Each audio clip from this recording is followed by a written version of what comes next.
Hi everyone! This week we're creating this pop-up cupcake birthday card.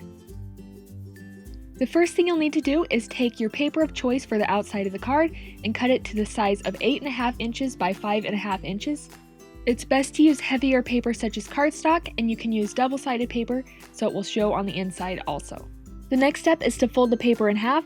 To get a really clean fold, I'm taking a score tool and a ruler and scoring halfway across the paper, which is at 4.25 inches, and then just carefully folding on that fold line, but feel free to just fold this in half. So it looks like this. Next, you can go to the link in the description where you can get a pattern to use for this card. I have a couple different patterns to choose from, just different ways of creating the cupcake, but I'm going to go ahead and use the pattern with separate pieces. You can also draw your own shape, but make sure the bottom here is angled up on the sides and make sure those angles are the same. It's best if you make the angles about like how they are on this piece. So first I'm going to take that bottom piece and I'm just going to take my score tool and score along those two tabs.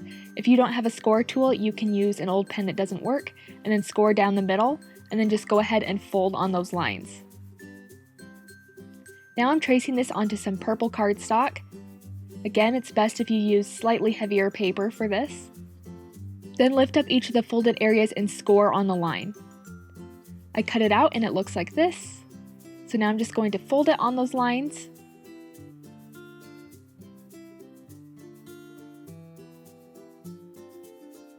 And then just set this piece aside. Next, I'm taking this piece right here, and this will be the cake part of the cupcake. Go ahead and score on that middle fold line and fold it in half. Then I'm tracing it onto this cream colored cardstock.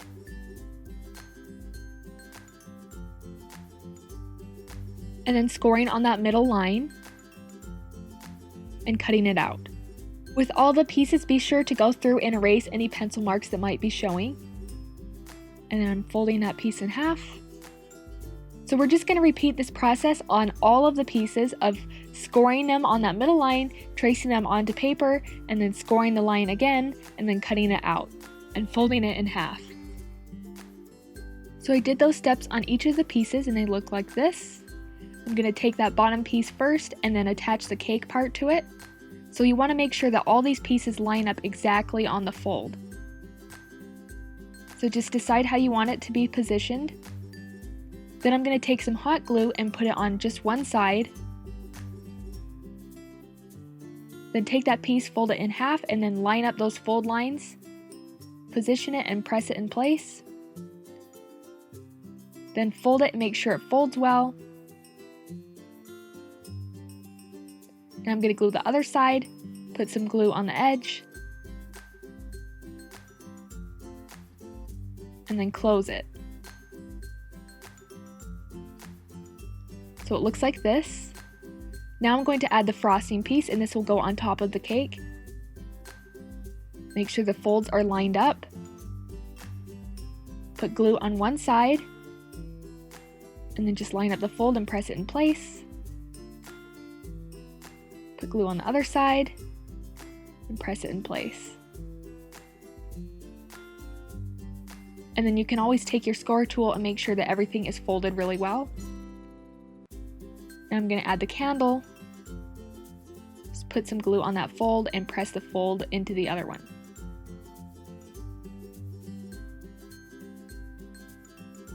And finally add the flame on top of the candle. Just putting some glue at the top, pressing it in place. So it looks like this at this point. Now I just want to add some details to the frosting, so I'm taking a purple colored pencil and just drawing in some lines there.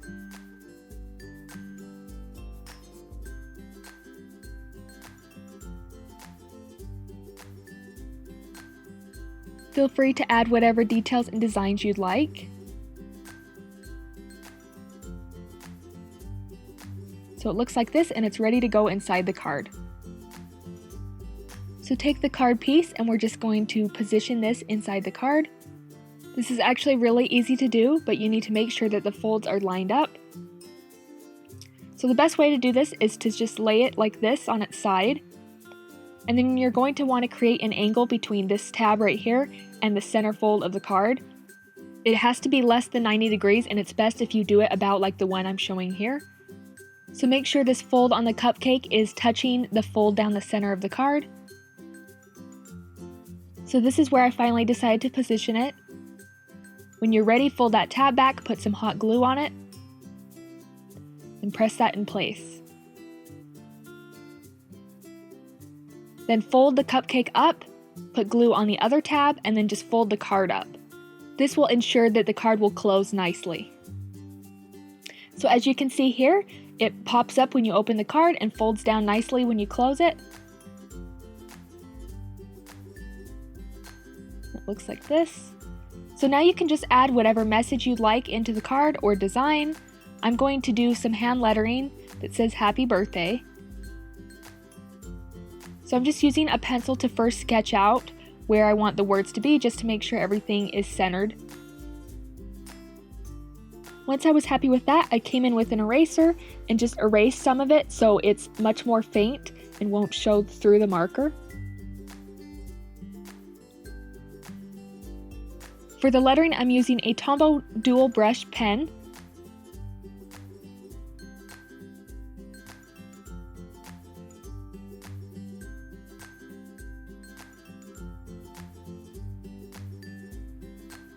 Then I came in with a marker in a different color and added a shadow effect to the letters. And here is the finished card. I hope you've enjoyed this simple pop-up card tutorial. I plan on making a lot more pop-up cards this year, so if you're interested in seeing future videos, please consider subscribing if you haven't already. Thank you so much, and I hope you have a great day.